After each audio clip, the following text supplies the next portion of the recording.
Perhaps one of the most interesting words in the English language today is the word Out of all of the English words that begin with the letter F, is the only word that is referred to as the F word. It's the one magical word. Just by its sound can describe pain, pleasure, hate, and love.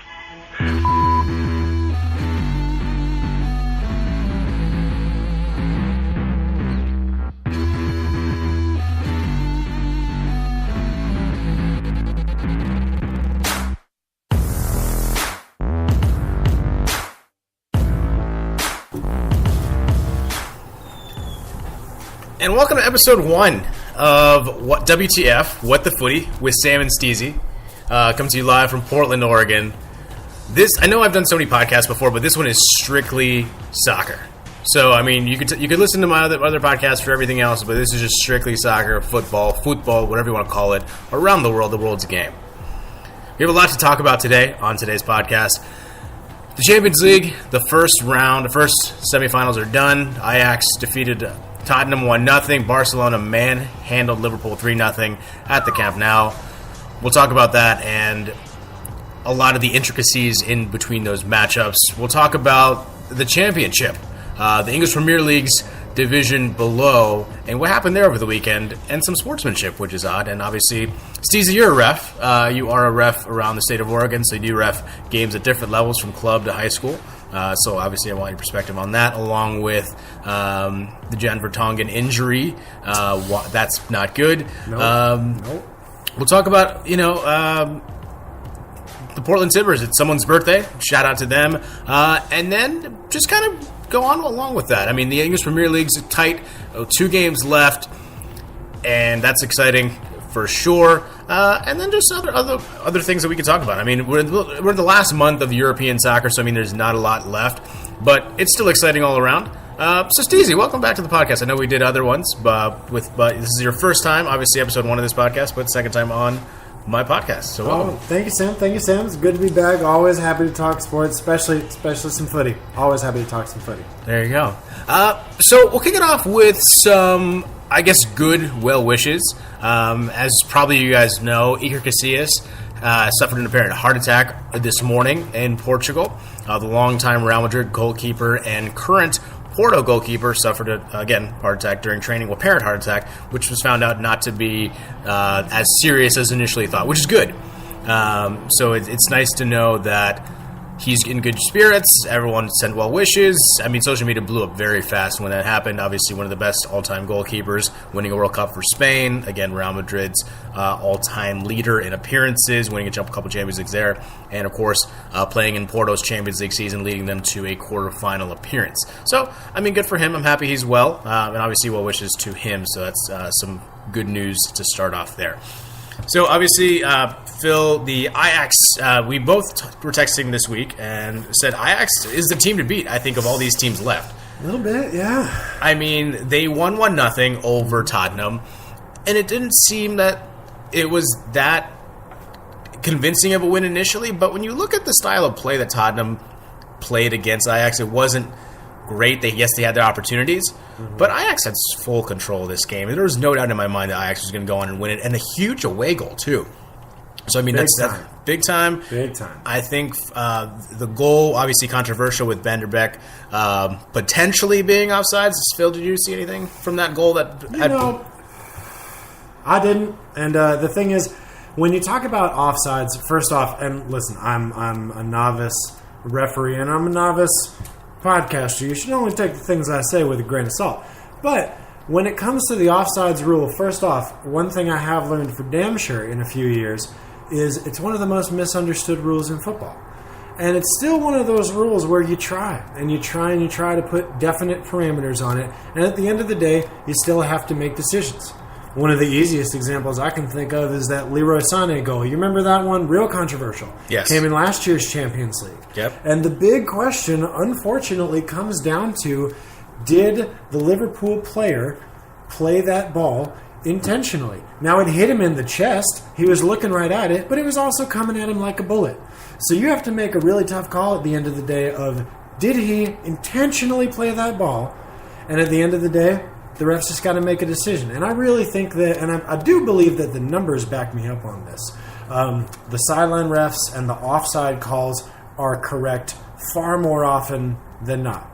Yes. And that comes from a Bayern fan. I still remember Ronaldo standing roughly the size of a sedan, offsides. You remember this too, because that's your team, and I remember the heartache that I felt of just thinking, my God. But no, really, man, like, he was definitely close enough that I'm going to give him the benefit of the doubt, and given the way they played that day.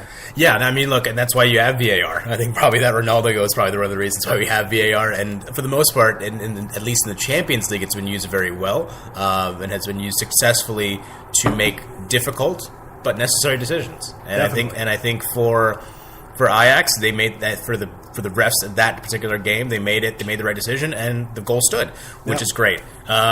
Unfortunate news, obviously, on the Tottenham perspective, Harry Kane not being available, probably out for the rest of the season. That's unfortunate. And, of course, Jan Vertonghen going out early with an injury, which, if you watch the video of him, the medical staff was like trying to usher him back in. You could see that he was stumbling and had to be carried off the field. I believe it was in the 38th, 39th minute. And Mauricio Pochettino, being the guy that he is, obviously defending his staff, defending his players, that's what he does. He's supposed to do that. He's the coach. But at a certain point, Steezy, I don't know what you're supposed to do from a referee's perspective. So give me an insight, like what you do when a player, either gets a potential concussion, if you've dealt with that, or any significant injury. Like, what is the protocol from a referee's perspective to deal with that? Obviously, it's to get them attention, but what is it? Is it your opportunity to monitor them to make sure they're good, or what's the deal there? So there's different. Well, first off, there's differing perspectives from different levels. I'm not even at the level where I'm allowed to do college yet, let alone the semi-pros or the pros. And I do understand from people I talk to who are at that level that it's a bit of a different world and I believe that when it's an entertainment industry.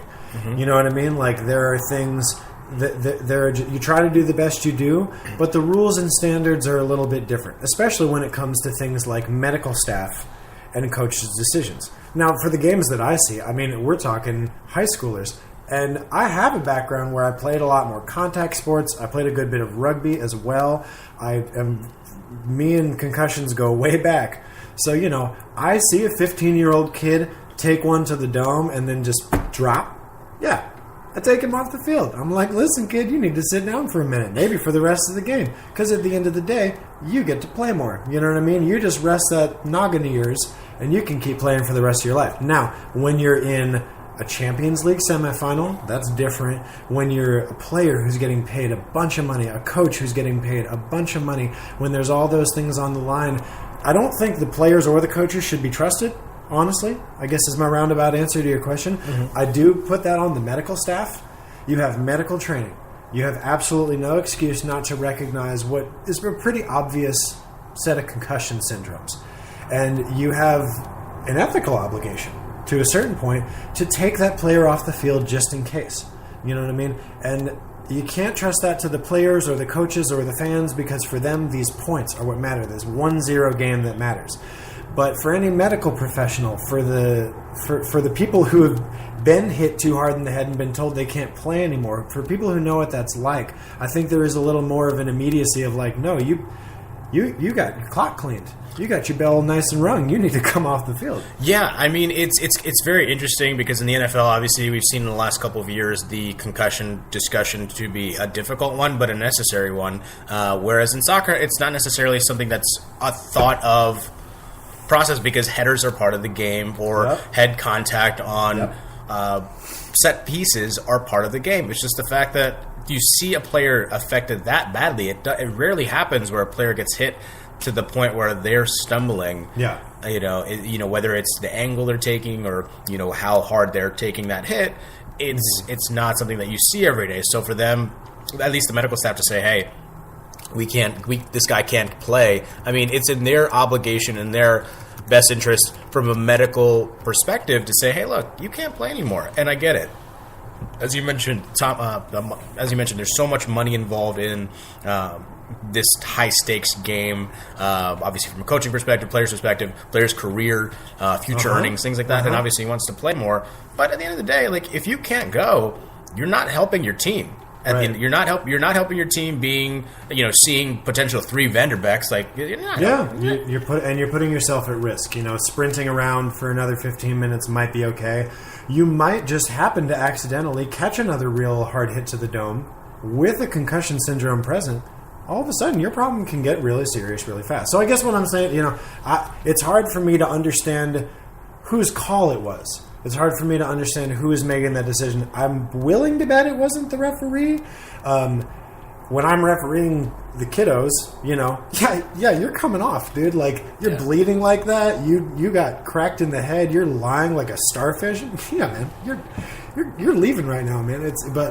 So I don't know the different standard, but I'd be interested to see what, if any, commentary comes out from the medical staff and the coaching staff. Well, Pochettino defended them after the games, which is obvious. There's been a lot of pushback, particularly on social media, regarding head injuries are need to be taken more seriously. Like there's more visibility, and obviously in the instant reaction world, we go to the Twitter, we go to the Facebook, and say, hey, look, this is not okay, and it blows up, and it gets back around to the club very quickly to say, hey, look, bad on you, shame on you.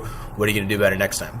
So I think for them, hopefully Vertonghen's better. He's a necessary component on the defensive end for Tottenham to succeed. And the nice thing for Tottenham for leg 2, they will have Son Heung-min, who was suspended for game 1.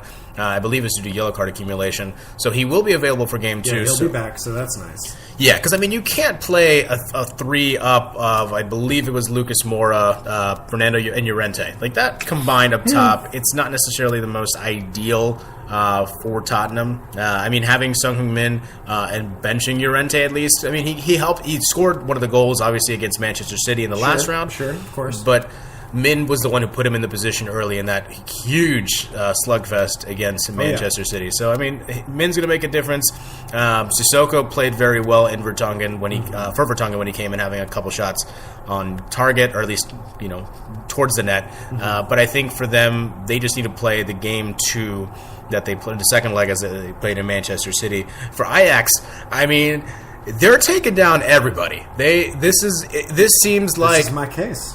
This is like the movie The Replacements, where they're just playing balls to the wall and just being like, look, this is our one opportunity to shine, because a lot of these players won't be around next year, because the way the world works with soccer, if you're good enough, you're going to go to a bigger club. And right now, Dutch football isn't necessarily at the king of the crop when it comes to clubs. They're going to get bought out by bigger clubs with bigger pockets.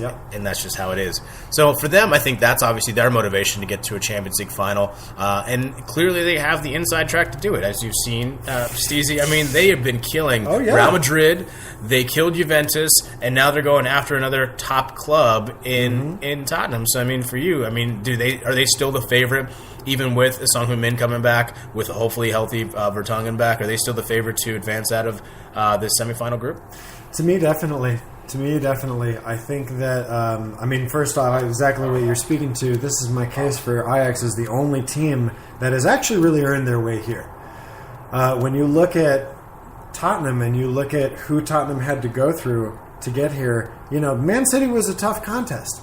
But at the end of the day, I think that a lot of luck came to it too, just having that one goal in Manchester, and I just don't. I wasn't convinced, I guess is what I'm saying. Man City is a tough opponent, and they're going to put 4 points. They're going to put 4 points up on anybody. But I wasn't as convinced by that, and I definitely haven't been convinced by Barcelona or Liverpool. Even though, some will make the case for Liverpool versus Bayern, but again, as a Bayern fan, man, I could have told you this year wasn't our time. I could have told you that. And Liverpool's got a leaky defense. And, we can save the Liverpool-Barcelona talk. But no, Tottenham hasn't proven to me that they're willing to push through whatever it is. And Ajax proved that twice. Yeah, no, they've proved against adversity. When they get a goal scored on, they score immediately back. They did that against Real Madrid. They did that against Juventus. And again, if Tottenham scores, expect Ajax to do the same, because their passing. I don't know how much video have you watched, but their passing is second to none. It seems like it's Pep Guardiola 2011 Barcelona passing. Their academy is riddled with talent. They have a culture that's built on being a part of the Ajax system from youth. And De Ligt, I believe, is a captain. He's like 19, 20 years old. Yeah, something like that. That's insane to be a captain of a club